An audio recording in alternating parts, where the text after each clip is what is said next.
زکوٰۃ کی اہمیت کا اندازہ اس سے ہوتا ہے کہ اللہ تبارک و تعالیٰ نے قرآن کریم میں 82 جگہ پر 82 جگہ پر نماز کے ساتھ ساتھ زکوٰۃ کا بھی ذکر ہے۔ جہاں یہ کہا نماز پڑھو تو وہاں کا زکوٰۃ دو، کسی نہ کسی انداز میں نماز کے ساتھ زکوٰۃ کا ذکر ضرور آتا ہے۔ اس سے اس کی اہمیت کا اندازہ ہوتا ہے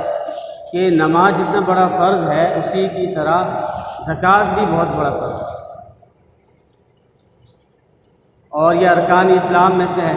اسلام کے جو بنیادی 5 ستون ہیں ان میں سے یہ توحید کے بعد اور نماز کے بعد تیسرے نمبر پہ بڑا ستون ہے، اور اسی وجہ سے علماء نے لکھا ہے کہ زکوٰۃ ایک ایسا حکم ہے کہ ہر شریعت میں زکوٰۃ کا حکم ہے، کوئی شریعت ایسی نہیں گزری جس میں زکوٰۃ کا حکم نہ ہو۔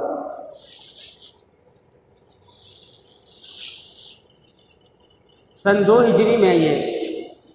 زکوٰۃ کا حکم آیا، یعنی پہلے اللہ تبارک و تعالیٰ نے توحید اور عقائد کو ٹھیک کروایا، اس کے بعد نماز فرض کی معراج کے موقع پر، اس کے بعد جب ہجرت ہو گئی تو سن 2 ہجری میں پہلے زکوٰۃ فرض ہوئی اور اس کے بعد روزہ فرض ہوا۔ اور یہ ایک ایسی عبادت ہے کہ ایک تو نماز ہے، نماز میں ہم کیا کرتے ہیں کہ اللہ تعالیٰ کے سامنے اللہ سے مناجات کرتے ہیں، نماز پڑھتے ہیں، جس میں انسان کا اپنا ذاتی فائدہ ہے، انسان کے دل میں جو بیماریاں ہیں وہ ختم ہوتی ہیں، اور دوسری اس کے فوائد ہیں، جو ایک لمبا موضوع ہے۔ لیکن زکوٰۃ ایک ایسی عبادت ہے کہ اس میں انسان کا اپنا ذاتی فائدہ بھی ہے، اور یہ لوگوں کی خدمت بھی ہے، ایک سماجی خدمت بھی ہے۔ انسان کے مال میں برکت ہوتی ہے، اس کا یہ انسان کا ذاتی فائدہ ہے۔ یمحق اللہ الربا ویربی الصدقات، اللہ تعالیٰ سود کو مٹاتے ہیں، گھٹاتے ہیں، اس میں بے برکتی ڈالتے ہیں، لیکن صدقات کو اور زکوٰۃ کا جو مال انسان دیتا ہے اس میں برکت پیدا فرماتے ہیں، اس کو بڑھاتے رہتے ہیں۔ یہ انسان کا ذاتی فائدہ ہے۔ دوسرا ذاتی فائدہ انسان کا زکوٰۃ کا یہ ہے کہ اس سے اس کے دل کے اندر جو کنجوسی کی بیماری ہے، بخل کی بیماری ہے، یا لوگوں پر ترس نہ کھانے کا جو کی بیماری ہوتی ہے، یہ ساری بیماریاں ختم ہوتی ہیں۔ اس لیے کہ جب انسان زکوٰۃ دیتا ہے تو ہر انسان کے دل میں مال کی محبت تو ہے، لیکن وہ اللہ کا حکم سمجھ کر اپنے دل پہ پتھر رکھ کر وہ پیسہ نکالتا ہے اللہ کی راہ میں، تو اس سے اس کے دل میں جو ایک مرض ہوتا ہے بخل کا، کنجوسی کا، وہ مرض بھی ختم ہوتا ہے، اور ساتھ میں یہ غریب لوگوں پر، معاشرے کے جو کمزور افراد ہیں ان پر ترس کھانے کا جذبہ بھی بیدار رہتا ہے، پیدا ہوتا ہے۔ جبکہ جو سود خور آدمی ہوتا ہے، زکوٰۃ نہ نکالنے والا آدمی ہوتا ہے، اس کے دل میں ایسے جذبات بہت کم ہوتے ہیں، ترس کھانے کے جذبات۔ وہ کہتا ہے کہ میرا پیسہ، میرا مال ہے، میں کیوں دوں؟ اس کے دل میں ترس کا مادہ نہیں ہوتا، وہ بے رحم بن جاتا ہے وہ آدمی۔ یہ تو انسان کے ذاتی فائدے ہیں، لیکن یہ اس کے معاشرے کو کیا فوائد ہوتے ہیں کہ معاشرے کا یہ فائدہ ہے کہ اس سے غربت کا خاتمہ ہوتا ہے۔ جیسے عمر ابن عبدالعزیز رحمہ اللہ کے بارے میں آتا ہے کہ ان کے زمانے میں جب لوگوں نے زکوٰۃیں دیں اور ہر آدمی زکوٰۃ نکالنا اپنا ذمہ داری سمجھتا تھا، تو لوگوں نے اتنی زکوٰۃیں دی کہ کوئی غریب آدمی ملتا نہیں تھا۔ اور اسی وجہ سے کتابوں میں یہ بات ملتی ہے کہ اگر لوگ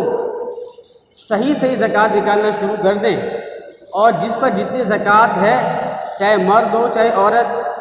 جس پر جتنی زکوٰۃ بنتی ہے وہ اگر زکوٰۃ نکالے تو غربت کا خاتمہ ہو جائے۔ لیکن غربت کا خاتمہ کیوں نہیں ہوتا؟ اس کی ایک بڑی وجہ یہ ہوتی ہے کہ لوگ زکوٰۃیں نہیں دیتے، پوری نہیں دیتے، اس میں ڈنڈی مار دیتے ہیں، یا زکوٰۃ سرے سے نہیں دیتے۔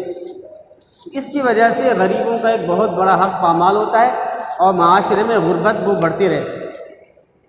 تو زکوٰۃ دینے کا سماجی فائدہ یہ ہے، معاشرے کا فائدہ یہ ہے کہ غربت کا خاتمہ اس سے ہوتا ہے۔ اور دوسرا بڑا فائدہ یہ ہے کہ غریب لوگوں کی خدمت ہوتی ہے، ملک کی ترقی ہوتی ہے، ملک کو بھی فائدہ ہے، قوم کو بھی فائدہ ہے، معاشرے کو بھی فائدہ ہے۔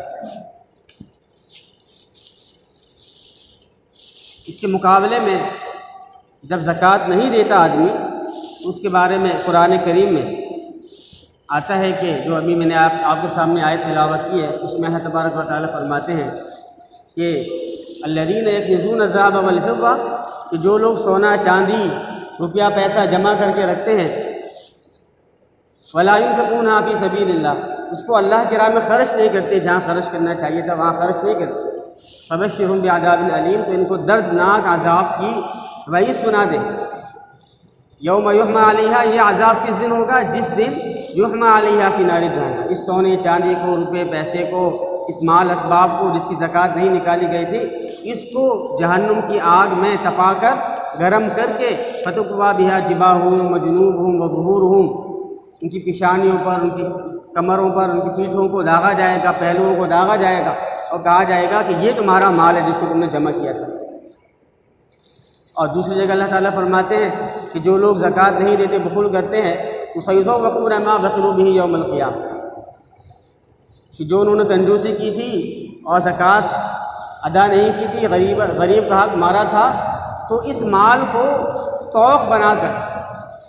بنا کر گلے کا توق بنا کر اس کے گلے میں ڈال دیا جائے،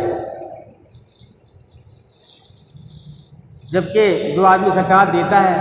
اس کے لیے اللہ تبارک و تعالیٰ نے قرآن و سنت میں اور آپ صلی اللہ علیہ وسلم نے احادیث میں بہت زیادہ اس کی فوائد بیان فرمائے۔ کچھ فوائد تو میں نے بتا دیے، قرآن کریم میں آتا ہے مَا أَنفَقْتُم مِّن شَيْءٍ فَهُوَ يُخْلِفُهُ، کہ تم جو کچھ بھی اللہ کی راہ میں خرچ کرتے ہو، اللہ تعالیٰ کا وعدہ ہے کہ اللہ تعالیٰ ضرور اس کا نائب، اس کا بدلہ تمہیں ضرور دے گا، یہ اللہ تعالیٰ کا وعدہ ہے۔ اور اس کے علاوہ فرمایا الف لام میم کے اندر ہم پڑھتے ہیں دوسری ھدی للمتقین، تو متقین کی جب صفات بیان کی تو اس کے اندر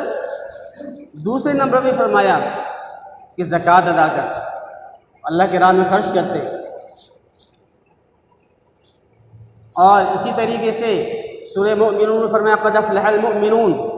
کہ مومن لوگ کامیاب ہیں۔ پھر جو صفات بیان فرمائی تو اس میں ایک صفت یہ بیان فرمائی کہ جو زکوٰۃ ادا کرتے وہ کامیاب ہیں۔